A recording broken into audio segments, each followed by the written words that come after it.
തെലങ്കാന ഹൈദരാബാദിലെ യുവതിയെ ഭർത്താവ് തീകൊളുത്തി കൊലപ്പെടുത്തി. മക്കളെയും അപായപ്പെടുത്താൻ ശ്രമിച്ചു. ത്രിവേണിയെയാണ് ഭർത്താവ് വെങ്കടേഷ് കൊലപ്പെടുത്തിയത്.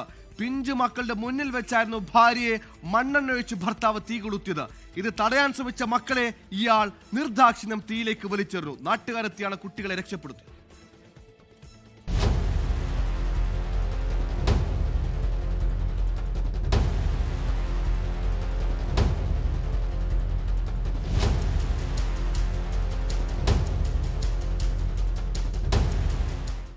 നല്ലക്കുണ്ടയിലാണ് ദാരുണ കൊലപാതകം നടന്നത്. ത്രിവേണിയെ വെങ്കടേഷിന് സംശയമായിരുന്നു. ഇതിന്റെ പേരിൽ ഇരുവരും തമ്മിൽ വഴക്കും പതിവായിരുന്നു. കഴിഞ്ഞ ദിവസം രാത്രിയിലും ഇരുവരും തമ്മിൽ തർക്കമുണ്ടായി. അതിനിടെയാണ് വെങ്കടേഷ് കയ്യിൽ കരുതിയ പെട്രോൾ ത്രിവേണിയുടെ ദേഹത്തൊഴിച്ച് തീ കൊളുത്തിയത്. ത്രിവേണിയെ രക്ഷിക്കാൻ ശ്രമിച്ച 6 വയസ്സുകാരി മകളെയും പൊള്ളലേൽപ്പിക്കാൻ വെങ്കടേഷ് ശ്രമിച്ചു. ഗുരുതര പൊള്ളലേറ്റ ത്രിവേണി സംഭവസ്ഥലത്ത് തന്നെ മരിച്ചു. മകൾക്ക് കാര്യമായ പരിക്കുകളില്ല. പ്രണയവിവാഹമായിരുന്നു ഇവരുടേത്.